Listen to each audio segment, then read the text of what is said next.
Folks, listen. May I have your attention, please? Attention, please. I can deal with the troubled friends with a wave of my hand, this very hand. Please observe me if you will. I'm Professor Harold Hill, and I'm here to organize a River City Boys band. Oh, think, my friends, how can any pool table ever hope to compete with a gold trombone? Ra-ra-ra-da-da-da-ra-ra. Remember, my friends, what a handful of trumpet players did to the famous, fabled walls of Jericho. Oh, billiard parlor walls come a-tumbling down. Well, a band will do it, my friends. Oh, yes, I said a boys' band. Do you hear me? I said River City gotta have a boys' band, and I mean she needs it today. Well, Professor Harold Hill's on hand. River City's gonna have her boys' band. As sure as the Lord made little green apples, and that band's gonna be in uniform. Johnny, Willie, Teddy, Fred. And you'll see the glitter of crashing cymbals. You hear the thunder of rolling drums and the shimmer of trumpets. Tam-ta-da!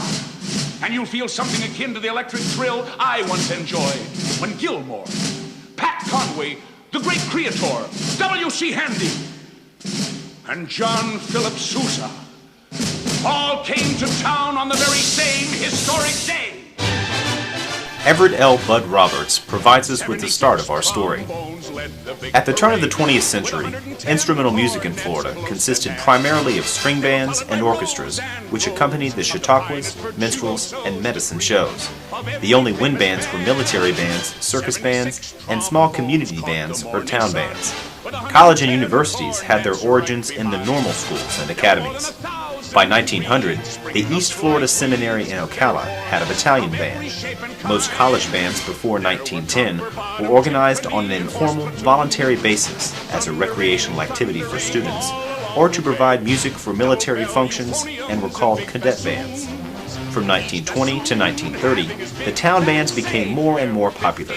During this decade, several boys' bands were organized by individuals whose character was less than reputable. They would come to town and sell the community on the idea of keeping the boys out of trouble by organizing a boys' band, a la Meredith Wilson's The Music Man. I remember these days because I played in the Kissimmee Boys Band from 1926 to 1931 under G.M. Biddy Sharehouse. I also played in the Orlando Reporter Star News Boys Band from 1928 to 1930.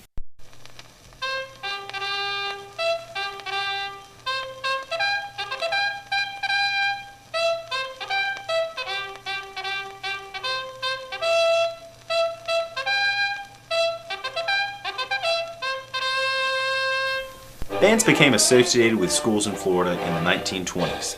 Their appearance in the schools was a result of several cultural and economic influences.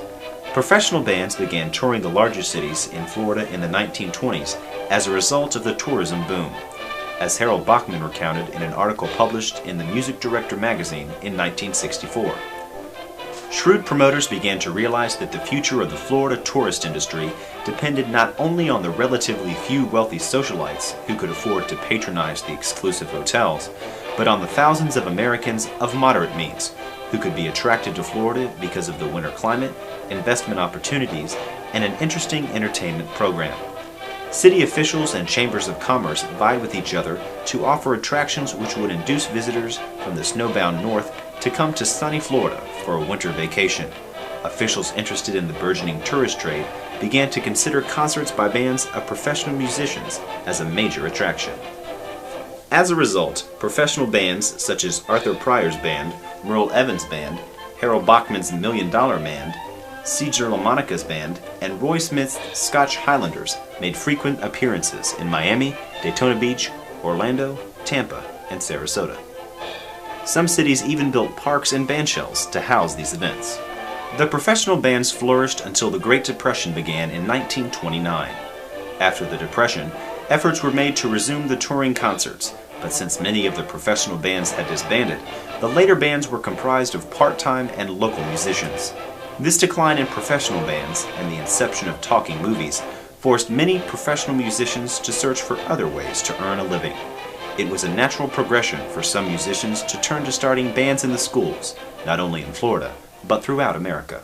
School bands became important sources of entertainment for small communities in Florida, especially during the Depression. The first bands in Florida's schools were known as boys' bands, and many were brass bands. The band instrument industry supported the proliferation of school bands by providing instruments, method books, and instruction. Further motivation for the school band movement came with the creation of the National School Band Tournament in 1923. This was our first national band contest and was a motivating factor in raising performance standards.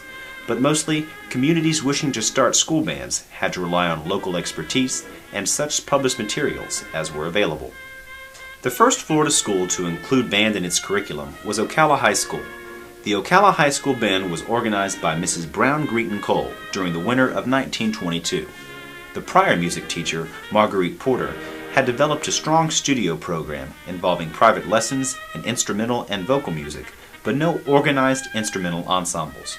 Brown Greeton Cole had had no previous teaching experience, but she was a noted cornet soloist and had taken professional training on cornet in Minneapolis and at the Chicago Conservatory. Mrs. Cole continued the instrumental instructions that Porter had started and organized those students into the first school band. She became one of the driving forces behind the school band movement in Florida and was responsible for establishing the first marching band contest in Florida.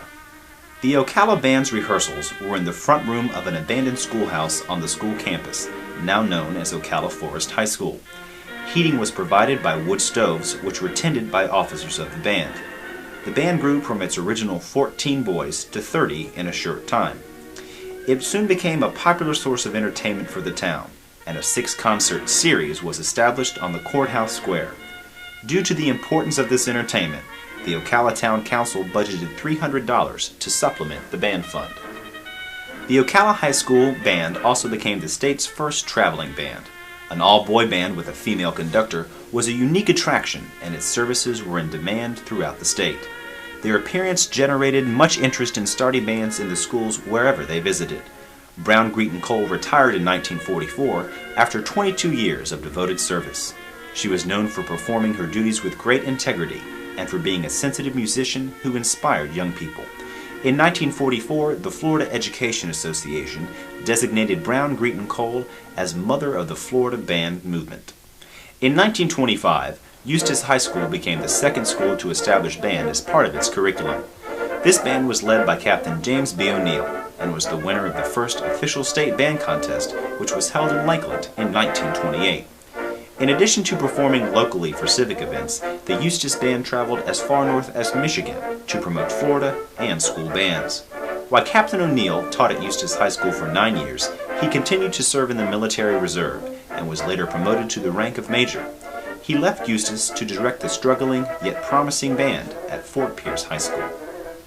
In 1926, the small town of Sebring incorporated band as a subject in its school curriculum and hired P.J. Gustat to be the school band director. This excerpt from the February 1973 music director gives us a glimpse of the band and its pioneering director. The Gustats moved to Florida in the early 20s, and after some time of professional playing and starting a band at Punta Gorda, they moved to Sebring, where under the sponsorship of the Rotary Club, Mr. Gustat organized a band that soon became the Sebring High School Band. This band set standards that were unmatched by small schools during the first years of the early band programs. For example, in 1928, the school enrollment was only 168 students. However, the band performed and competed in Class A. The band received the highest ratings at all state and national festivals throughout Gustat's career. The band became part of the Sebring Cultural Series at the Municipal Pier Bandshell during the tourist season, beginning New Year's Day to April 1st of each year. Gustat, being the most experienced band director in Florida, served as a mentor to many of the young pioneering band directors, and thus the nickname, affectionately known as Prof, was designated to him by many of his friends and colleagues. The Florida Bandmasters Association later designated the title of Father of Bands in the state of Florida to him. In 1927, 2 additional high school bands were created. John J. Haney organized the Carolinas High School Band in St. Augustine, and Johannes P. Koscielny started Tallahassee's Leon High School Band. The Carolinas Band grew out of the school's drum and bugle corps, which Haney had started earlier. Haney started a support group known as the Band Mothers Organization, which helped recruit students for the band. The following advertisement was placed in the St. Augustine Evening Record. Join the band. Music instruction. Instruments furnished if you do not have your own. Private lessons. Group rehearsals sponsored by the Band Mothers Organization. Price, $2 per month. John Haney was a member of the John Philip Sousa Band, and he patterned his high school concert programs after those of the Sousa Band. The first of those concerts took place December 12, 1931, and included the following selections.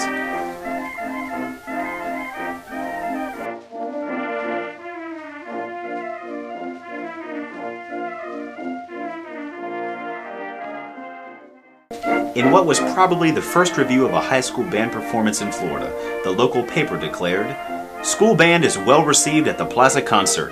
The St. Augustine High School Band played their first concert Saturday night in the Plaza. The audience gave the players enthusiastic applause. The marches and the popular numbers were especially well played and indicate what we may expect from these young people as they gain more experience." The band was so well received that Haney established a concert series that took place every Saturday evening in the City Plaza from February to May. With the death of John Philip Sousa in 1932, Haney's professional playing career ended. In order to attain a better paying full-time position, Haney moved to Bunnell to start the first band at Bunnell High School. Haney became a charter member of the FBA and went on to establish many other band programs in Florida. He had a significant influence on the growth and philosophical development of the school band movement. The Leon High School Band was originally organized as an adjunct to the Capital City Band of Tallahassee. Johannes P. Koscielny organized the band and participated in many civic performances in combination with the well-established Capital City Band. Like most of the early bands, the Leon High School Band was a result of local citizens working with school officials to provide a quality band for the community. Koscielny directed the band until 1939. The larger schools were slower in establishing band programs in Florida. Miami Senior High was the first large school to include band in its curriculum, doing so in 1928. Mr. Otto Steinmetz was the first full-time band and orchestra director at Miami High. He remained there as director until 1936, and was followed in 1937 by Al G. Wright. Wright brought many innovations to the high school marching band, such as Swiss flag swinging, black light shows, and an expanded majorette corps. Wright eventually became the director of bands at Purdue University. H.B. Plant High School in Tampa was the second large school to incorporate band into its curriculum. Mrs. Hodgson organized the band in 1928, becoming the second woman to lead a school band program in Florida. She remained as the director on a part-time basis until 1933. The Clearwater Central High School established its band program in 1929 under the direction of Rocco Grella.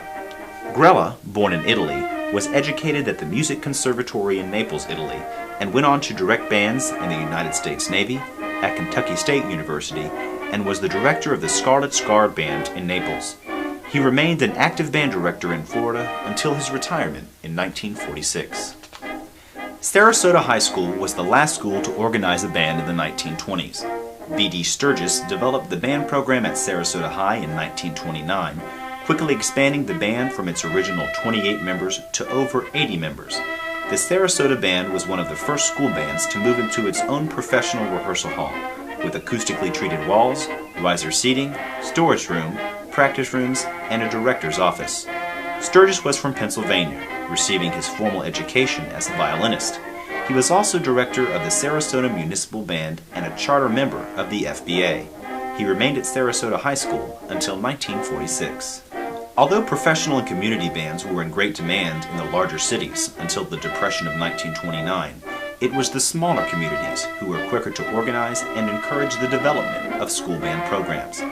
As comprehensive music programs were established in these schools, they became integral parts of both school and community activities.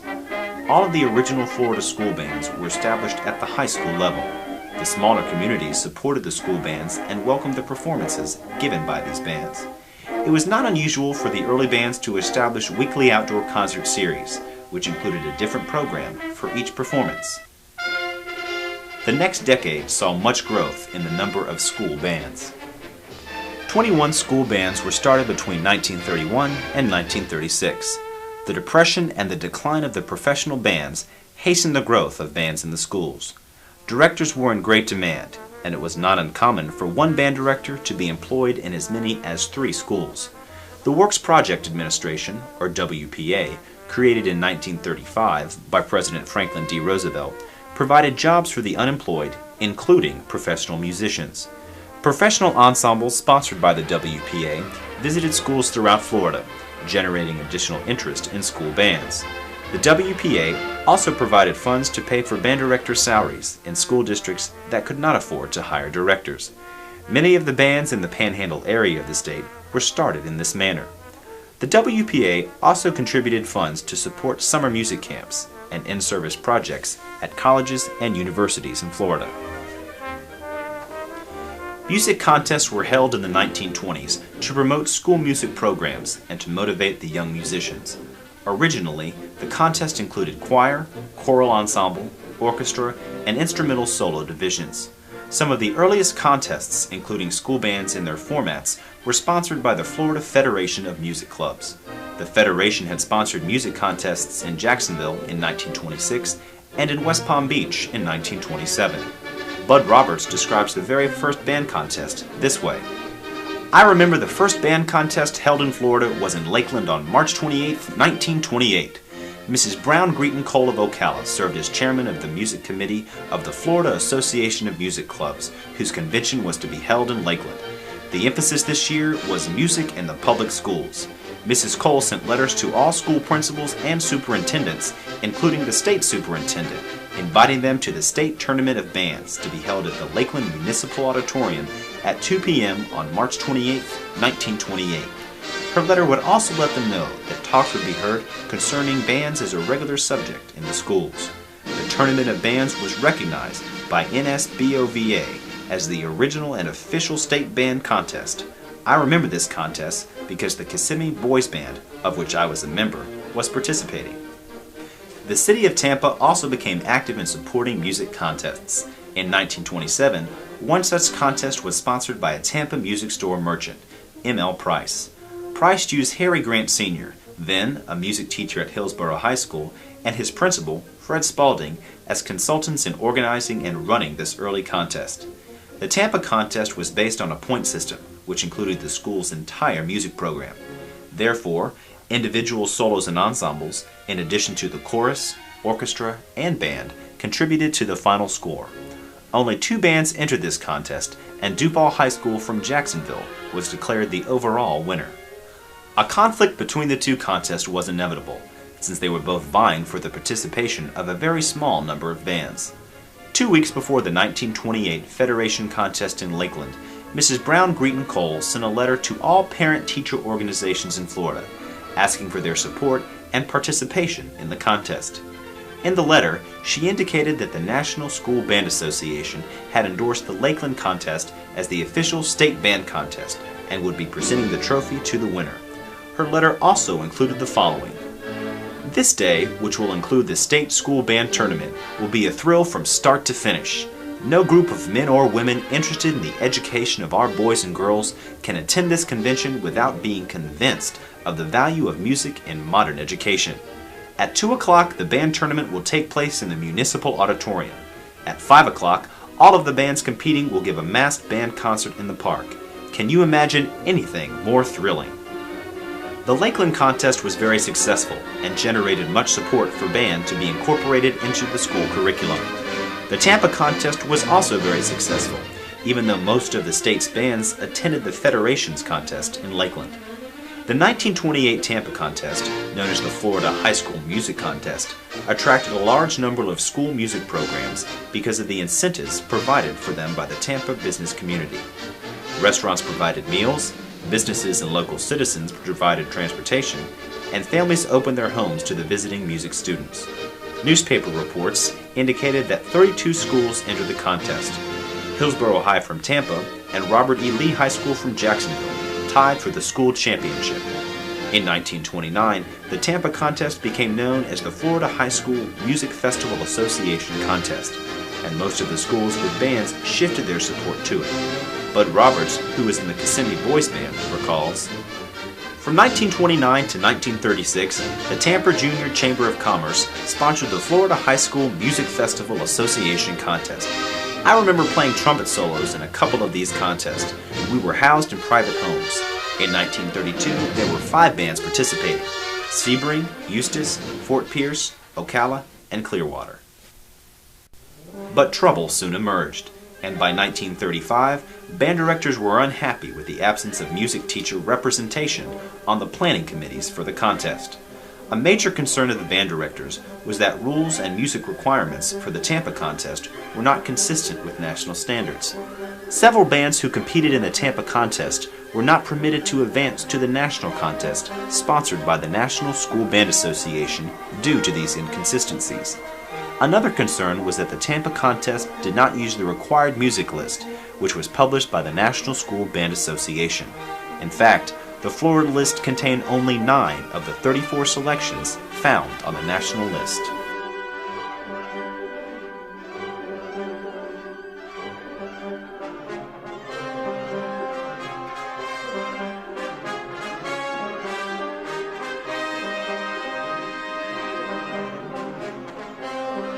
In 1933, the first attempt at creating an all-state symphonic band occurred. This took place at the State Music Convention, but was met with less than enthusiastic support by the band directors, because the conductor-clinician for the band, a Dr. Joseph E. Matty, was also the orchestra conductor-clinician. The band directors wanted to secure their own conductor, as opposed to sharing one with the orchestra. Proof that they could organize a band of extremely high quality also came in 1933, with the creation of an all-Florida boys band. This group was assembled to perform in the 1933 Chicago World's Fair. The band gained such wide recognition during its performances in Chicago and a concert tour that followed, that a parade was held in Tallahassee in their honor. An Associated Press story gave the following account of the band's appearances in Chicago. Chicago, August 15th. The All-Florida Boys Band closed its brief but brilliant engagement at the Century of Progress here with 2 concerts, which attracted immense audiences. The band is now leaving for home by way of Pittsburgh and Washington. The high quality of the programs of the Florida Band have attracted the managers of the Big Band Contest, sponsored by the Chicago Tribune, and the management of the exposition. They expressed their regret that a longer stay could not be made. Of special note, even though the band was billed as a boys band, one girl was included in the group. Madeline Bogle, an 18-year-old senior trumpet student from Sebring High School, was the state champion trumpet soloist for 3 consecutive years. Her virtuosity could not be denied. Band directors began to look for leadership among their own ranks, feeling more and more dissatisfied with the decisions being made by administrators and non-band personnel. Major changes were needed to address the challenges they were facing. By 1936, high school bands in Florida had made great progress in their performance levels, and band directors were desiring more control of the state contest. The first discussion regarding the organization of a state association for band directors occurred at the 1936 state contest in Tampa. It was on the steps of the Thomas Jefferson Hotel that Major Ed Chenette, a band director from Miami, led the discussion. Those present in addition to Chenette were P.J. Gustott, Brown Greeton Cole, Major James B. O'Neill, Everett Roberts, John Haney, Ed Haney, B.D. Sturgis, and William Haney. Others were in attendance, but since no records were kept of this informal gathering, their names are not known. The discussion focused on 3 main topics: the need to create more interest in the school bands, the need to involve school personnel in the organizing or administering of the state contest, and the need for a unified band organization in Florida. In June of 1936, James Crowley wrote the following letter and sent it to all known band directors in Florida. June 9, 1936. To all bandmasters in the state of Florida. During the state high school band contests in Tampa this year, there was a meeting of several of the band directors of Florida in the Thomas Jefferson Hotel regarding the organization of a Florida Bandmasters Association. It is useless for me to attempt to discuss with you the importance of this kind of organization to the benefit of your work and mine. We all know that practically every state in our union has a Bandmasters Association except Florida. Surely not all are out of step except Florida. I am inclined to believe that we are out of step so far as progressive band music is concerned. We should be better organized so as to promote things in the way of band music in a bigger and better way. Our state band contest should be held in exact accordance with the national requirements. The Tampa Music Festival is a very excellent affair, but as so far as bands are concerned, we all know that it can be improved. I am sure that if such an organization as we are planning should make recommendations to the festival, that our most exacting plans will be carried out. I have taken the liberty of calling together all bandmasters in Florida. Mr. Ed Chenette, head of the band clinic to be held in Gainesville in connection with the university, has invited the organization to meet there during the clinic. I believe this is an excellent plan. We can all go to Gainesville and get first-hand information as to what Mr. Chenette and his co-workers are doing in the band field here in Florida. I am asking Mr. Chenette to set the time of day for the meeting and the place in Gainesville. We will notify you in just a few days. I am taking the liberty of calling the meeting on Monday, July 6th. Someone has to take this initial decision, and I hope that it will meet with your approval. I hope that you will make your plans to attend this meeting. We earnestly desire to organize every possible band leader to give their ideas for consideration. Let us ask Mr. Ed Chenette to preside over the organization to get it started. Mr. Chenette has had a great amount of valuable band experience and can help us in the organization. Better school bands for Florida. The band clinic, which was the first in-service band program in Florida, took place in Gainesville from June 17th to July 8th, 1936, and was held at the P.K. Young Laboratory School on the campus of the University of Florida. Those assisting Ed Chenette with the clinic were Brown Greeton Cole, P.J. Gustott, John J. Haney, Major Caesar LaMonica, Major Everett Allen Moses, and Major James B. O'Neill. The clinic involved high school band students as well as band directors. The clinic provided the students with group instruction at no cost. They provided only their transportation and meals. The students formed the first all-Florida band, spending their rehearsal time serving as a true clinic band, rehearsing music from the NSBA required music list, but giving no public concerts. The first meeting of the Florida Bandmasters Association was held on Saturday afternoon, July 6, 1936. The first order of business was to elect officers. They were President Ed Chenette from Miami Beach, Vice President Brown Greeton Cole from Ocala, and Secretary-Treasurer James W. Crowley from Fort Pierce. The President appointed a temporary executive board consisting of Edward Haney, James B. O'Neill, R.V. Robinson, Thelma Crowley, Everett L. Roberts, and King Cole. Other items of business addressed during the first FBA meeting included the deceitful practices of some band instrument dealers who sold instruments without providing qualified instruction, and the desire to seek bids from cities which might like to host the 1937 State Band Contest. Soon after the Gainesville Band Clinic concluded, the Executive Board decided that another band clinic would be held at Sebring High School on November 27th and 28th, 1936, with P.J. Gustott serving as the clinician. The November clinic meeting in Sebring marked the first official FBA meeting held during the regular school year. It also incorporated clinic sessions which included topics such as performance standards, rehearsal techniques, selected contest literature, and basic instrumentation.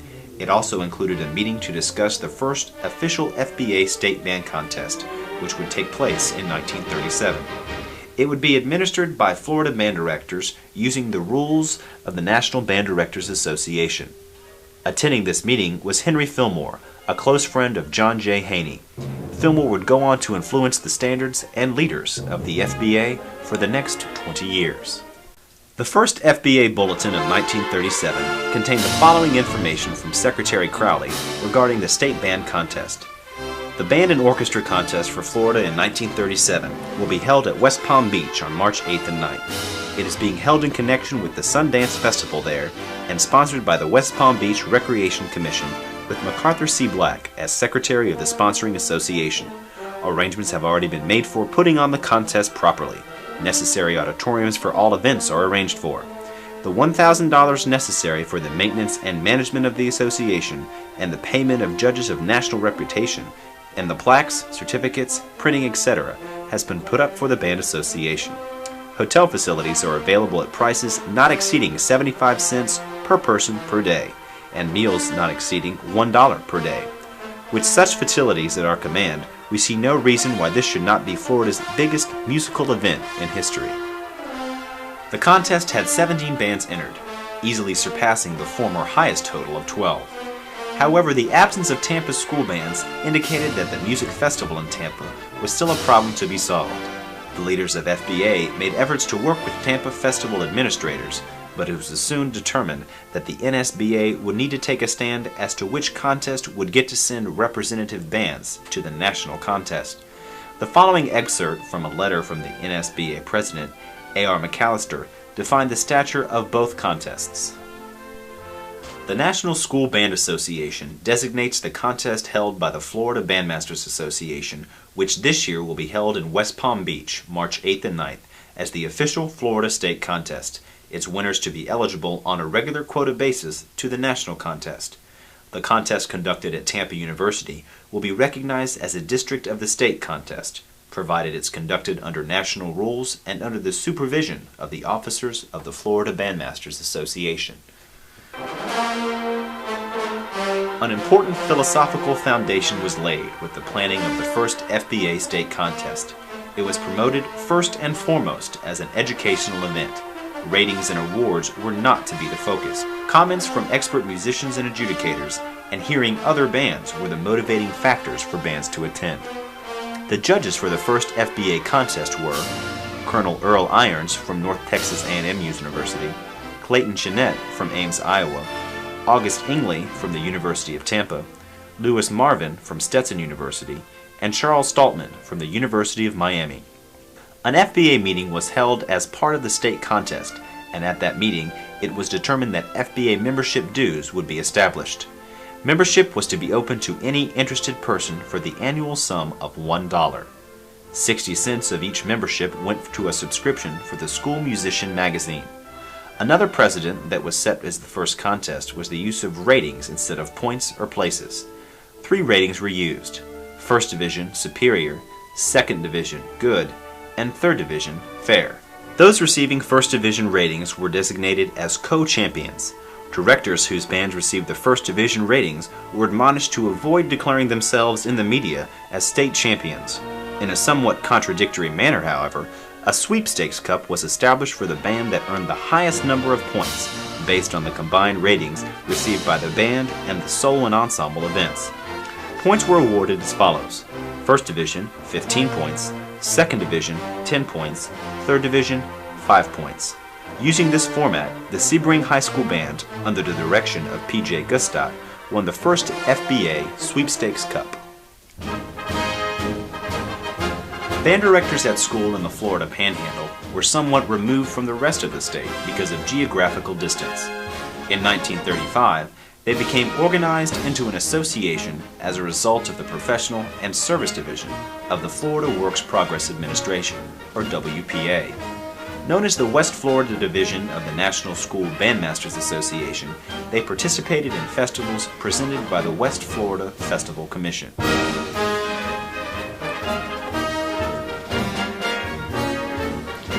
In 1937, the West Florida Division was incorporated into the FBA and became the Northwest District. The district festival in the Northwest District was still being administered by the WPA program, and as a result, some serious conflicts involving the rating system emerged. The FBA, in order to comply with national rules, switched to the 5-division rating system that we use today. But the Northwest District Festival was still using the older 3-division system. As a result, many bands were disqualified from attending the regional and national contests.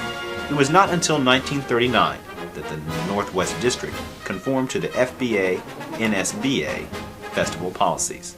By 1938, the FBA had established itself as the primary state band organization, having withstood several challenges from outside organizations and individuals. During these formative years, John J. Haney emerged as a strong leader and influential educator. The 1939 FBA State Band Festival reflected the growth and progress that Florida bands had achieved over the past few years. A formidable slate of nationally recognized adjudicators was hired, including Carl King, composer, conductor, and president of the American Bandmasters Association; Glenn C. Bainham, director of bands at Northwestern University; Henry Fillmore, conductor, composer, and publisher; Clayton W. Chenette, director of bands at Iowa State College. It should be noted that the FBA State Festival included marching band drill shows and solo and ensemble events. The state adjudicators were expected to judge in each of these 3 areas of the festival, and it was no different in 1939. This festival marked the first time that school bands in Florida were evaluated by adjudicators who resided outside of the state. Over 1,636 students representing 30 schools participated in the festival that year.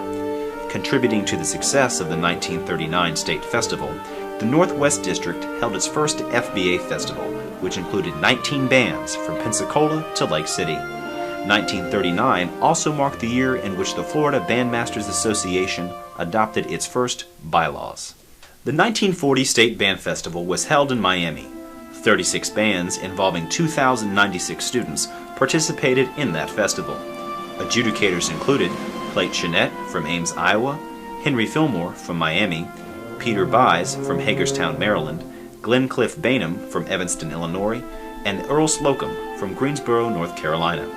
It was at this state festival that the masked band spectacular was added at the conclusion of the marching drill show portion. All participating bands would combine and each adjudicator would conduct a piece with the combined forces. It is interesting to note that in these early years of the FBA, school enrollment did not determine the classification of the band at festival, but rather the difficulty of the music selected from a required list. For example, the Lake Wales High School Band, under the direction of Harry Grant Jr., had 37 members in its band from a total school population of 39. And yet the Lake Wales Band played in the B classification during those years. In 1941, the FBA Festival was held in conjunction with the Festival of the States in St. Petersburg. This joint effort proved to be successful in providing a larger audience for the band performances. The city donated funds to help with festival expenses and furnished housing and meals at rates of less than $1 per day per student. 41 bands participated in the festival and were evaluated by an impressive panel of adjudicators. Clayt Jeanette, Henry Fillmore, Glenn Cliff Bainham, Colonel Earl D. Irons, Harold Bachman, and William D. Ravelli.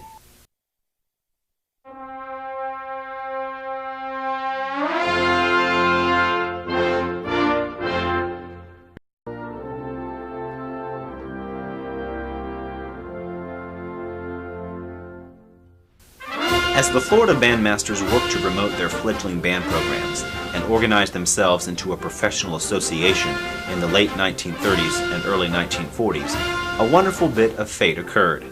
Henry Fillmore, noted conductor and composer, began visiting Florida in the early 30s to vacation and visit his dear friend John Haney. Fillmore quickly became fond of Florida and its struggling band programs. By 1938, Fillmore and his wife had made the decision to move to Miami. After he moved to Florida, he virtually adopted Florida's school and college bands. He never refused an invitation to appear as a guest conductor, and many bandmasters came to him for counsel and advice. He was the acknowledged host to all who came to the state to judge contests, present clinics, and conduct festivals.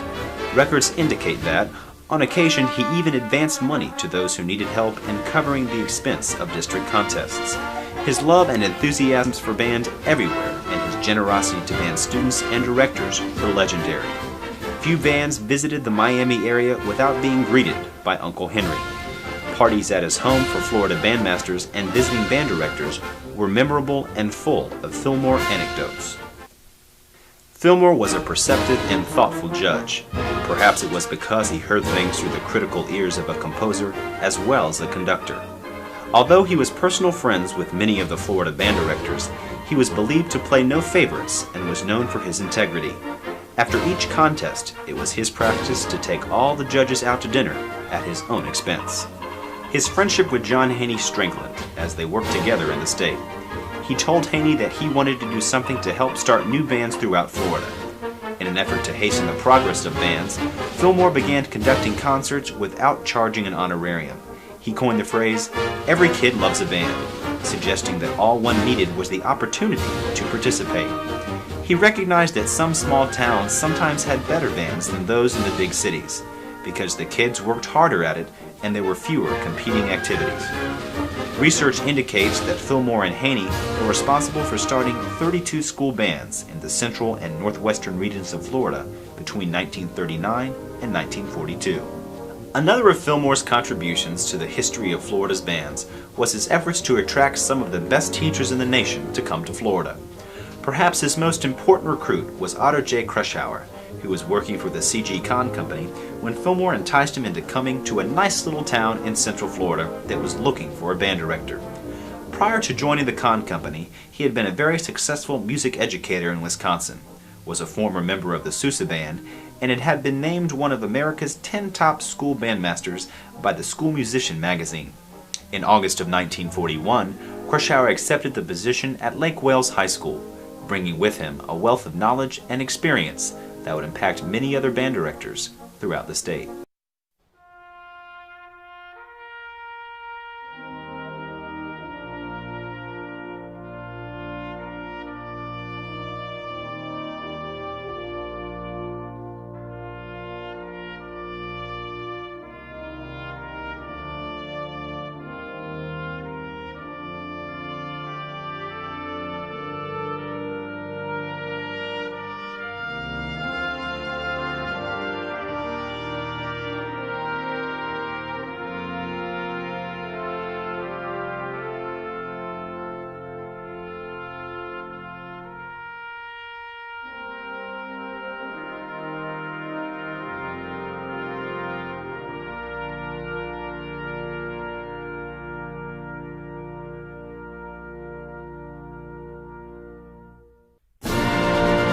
The United States' involvement in World War II presented several challenges for the band programs and their leaders. Through determined efforts to keep bands in the schools, and with the inspired leadership of Henry Fillmore, Fred McCall, and others, school bands remained active and vital to the war effort. During these challenging times, 3 remarkable incidents kept band programs alive. The first of these events was the adoption of the inspection system for adjudicating bands. Travel restrictions imposed by the government prohibited transportation of large groups of people for anything but essential military travel. School bands were not allowed to travel long distances for performances or festivals. The 1942 FBA State Festival, which was scheduled for DeLand, was canceled due to these conditions. This led to the inspection concept of having the judges travel to individual schools or central locations to evaluate band performances. The Northwest District of the FBA was able to hold its 1942 contest in Tallahassee due to the close proximity of the schools. Inspection substituted for the State Band Festival in 1943, 44, and 1945. Adjudicators were experienced members of FBA who would make their own travel arrangements to visit schools in their assigned areas. Marching was omitted from the inspection system, and solo and ensembles were judged by their own band directors. Certificates were presented in lieu of the traditional solo and ensemble medals. The 1943 inspections marked the first time that FBA members would judge bands from their own state. This caused some directors to criticize the equity of the process. P.J. Gustat addressed this issue early in 1943.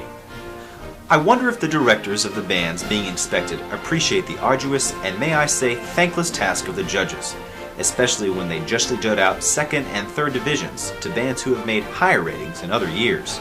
Have a heart and be good sports. The judges are from our own ranks. They are experienced men in the field of instrumental music.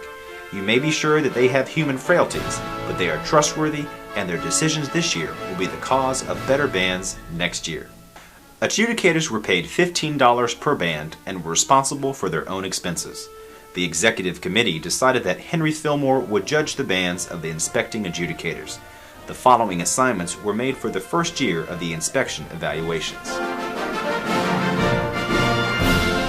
The inspection format produced some unexpected benefits to the bands in Florida.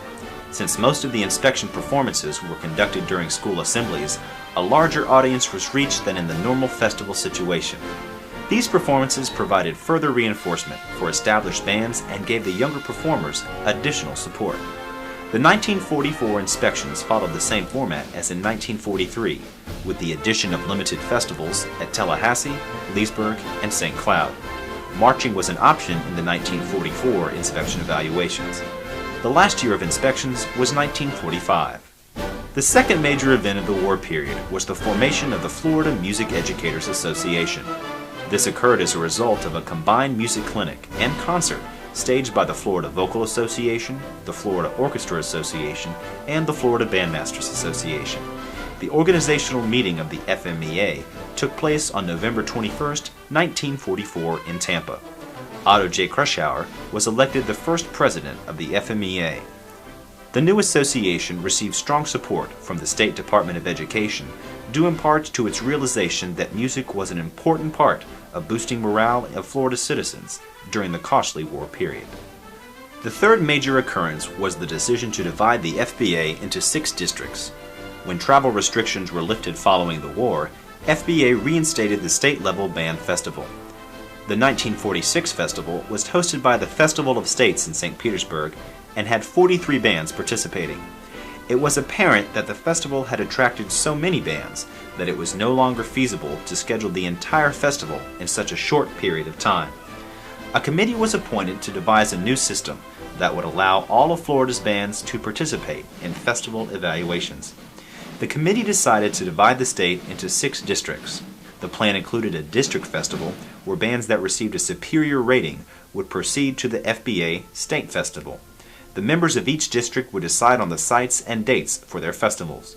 Further, they would conduct their meetings, elect their officers, and finance their festivals under the auspices of the FBA.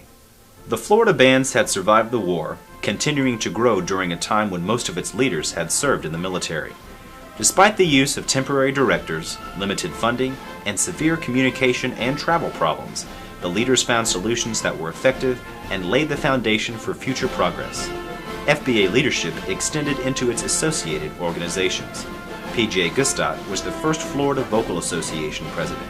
Al Wright became the Orchestra Association president during World War II, and Otto J. Krushauer became the first president of FMEA. With the creation of the 6 FBA districts accomplished, the first FBA district festivals were held in 1947. It was customary for band festival organizers to negotiate with possible host cities for financial support which would help defray the cost of operating the festival. The usual amount sought was $1,000. This practice continued when the district festivals came into existence. In some cases, when the host site could not be contracted for the required amount, the attending bands would loan the festival the money so that the financial obligations could be met. They were then repaid out of the festival receipts. It is interesting to note that the first district festivals did not allow for marching band festivals to be held in the fall, but rather marching bands performed and were evaluated at the spring district festivals. In fact, bands were required to perform the marching, concert, and solo and ensemble portions of the district festivals. A pre-festival parade and a mass band performance were also included in the busy schedule of events at the district festivals. The creation of a district structure also required the FBA to put together a state festival adjudication list. The FBA leaders were insistent that the state adjudicators be of the highest caliber possible. The minutes of the December Executive Board meeting indicate that the following names were suggested. Henry Fillmore was selected as chairman of the judges because of his continued support and efforts on behalf of the Florida Bandmasters Association. It was also necessary for the executive board to create a district adjudicators list.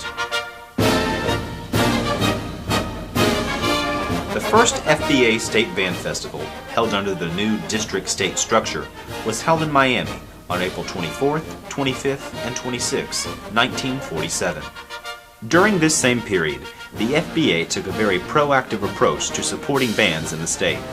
It was FBA policy that bands be compensated for travel expenses to all non-school performances, and that no awards or contest placement designations could be presented to bands participating in these events. The minimum charge required by FBA was 3/4 cent per mile per student for the first 150 miles, and 3/8 cent per mile per student for the next 250 miles. Bands that traveled more than 400 miles could negotiate their fees for additional compensation. The first challenge to these policies came from the Lake Worth Chamber of Commerce, which was sponsoring a Halloween parade. FBA members were advised not to participate in the parade unless the policies were accepted by the sponsors. The FBA held steady throughout the encounter, and in the end, the Chamber of Commerce agreed to the terms. The development of the district system in Florida had a very positive effect on the level of band performance in Florida. By 1949, the Florida bands which qualified for state festival were recognized as among the best in the nation. Comments from noted band conductors who served as adjudicators for the 1948 and 1949 festivals included these quotes.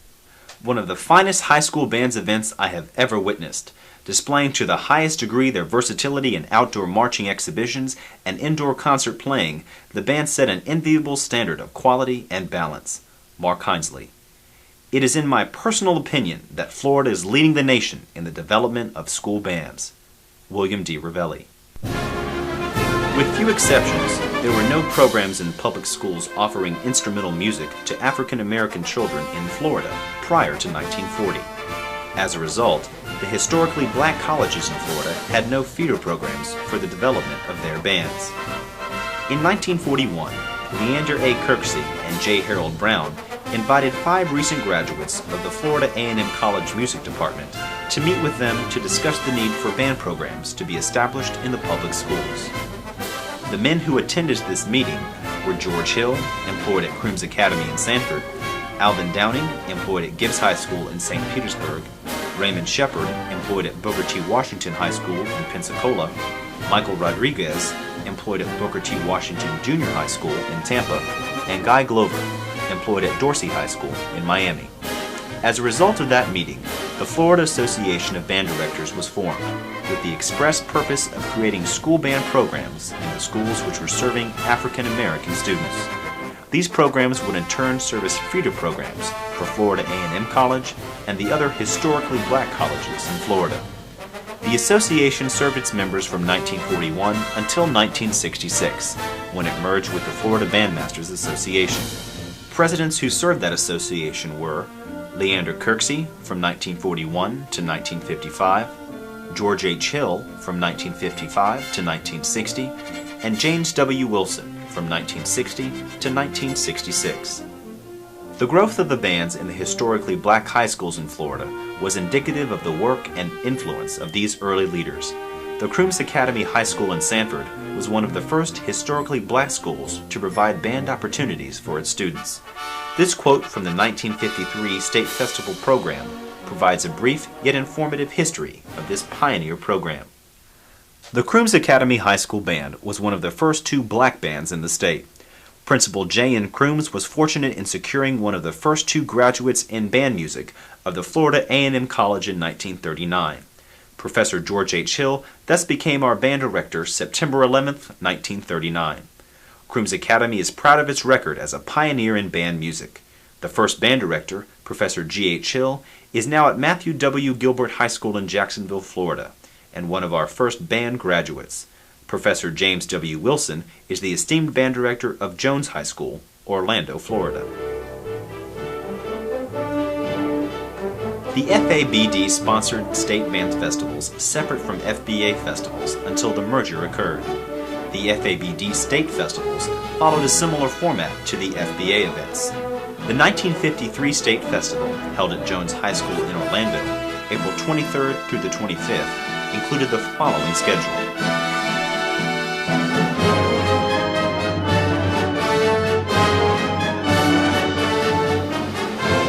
Adjudicators for the festival were Bill Allen, L. Allen Pike, William P. Foster, William Penn, Leander Kirksey, Timothy O. Savage, and George Hill.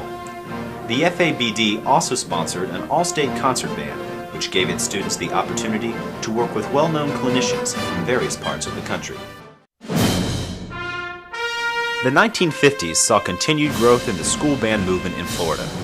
Ever watchful for changes to improve, yet cautiously deliberate in actions, the Florida Bandmasters Association and the Florida Association of Band Directors addressed many important philosophical and quality issues during the 10-year period beginning in 1948. In-service training for band directors was a prime example of their desire to see their members improve their skills and musical knowledge. Under the guidance of Harold B. Bachman, the University of Florida offered a program whereby band directors could earn graduate credit by attending the State Music Clinic, including a work project which was submitted to the university after the clinic had concluded. Several hundred music teachers earned credits toward advanced degrees or toward certification renewal through this program. Florida A&M College held clinics and workshops for FABD members, and the FABD All-State Band Clinics provided additional opportunities for professional growth and development. In 1951, the Florida High School Activities Association was born, and as a result, the FBA was faced with its first real threat to its independence. Over the next several years, the FBA and the FHSAA struggled with conflicting purposes and philosophical goals. Many battles were waged by leaders of the FBA. Some were successful, while others were not. In the end, the FHSAA and the FBA settled in for a long period of somewhat peaceful coexistence. Also in 1951, the FBA reverted to a 3-rating system for the state festival, using only superior, excellent, and good ratings, while retaining the 5-rating system format for the district festivals. It was also in 1951 when the Continuing Music Committee instituted a system whereby they selected 2 required selections for each classification, from which each band was to pick and play one at festival. The other selection could come from the cumulative list, thus giving directors more freedom to select literature that was appropriate for their bands.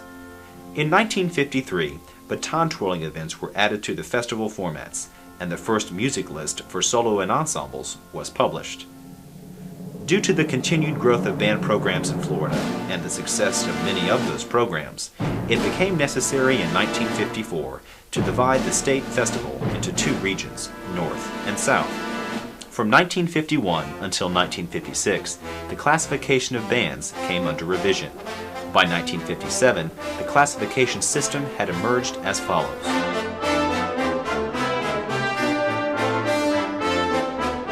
In 1958, the first marching band clinic was held at the University of Florida. This valuable in-service program provided Florida's band directors with an intense week of clinics, rehearsals, and hands-on experiences with a select group of high school marching band students. Well-known marching band experts from across the nation were brought in to serve as clinicians. This event eventually became known as the Florida All-Star Marching Band. The first clinician to be employed for the marching band clinic was Jack Lee, who is the director of bands at the University of Arizona. 100 students from 30 schools and 57 directors attended this inaugural session. The All-Star Marching Band Clinic continued in various locations until 1992, when financial conditions eventually caused its cancellation. By the end of the 1950s, bands in the public schools in Florida, both historically black schools and traditionally white schools, were thriving. Florida had developed a national reputation for quality band programs, dedicated leadership, and progressive music education. Much of this success was due to the vision, dedication, and tireless efforts of the pioneer leaders in our profession.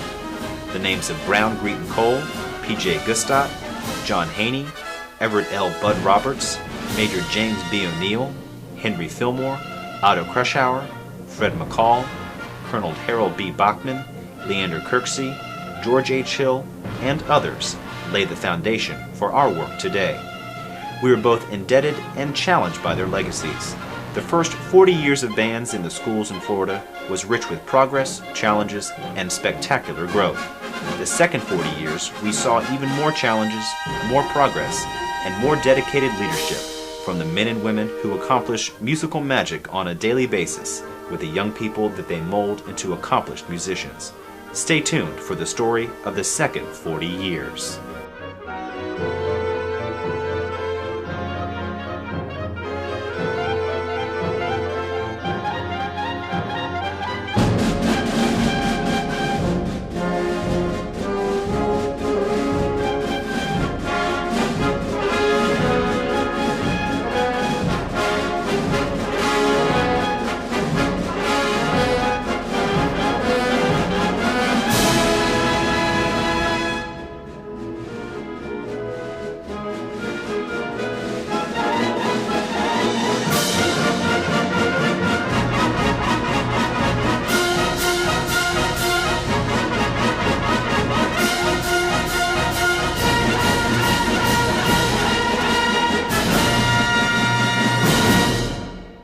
Folks, listen!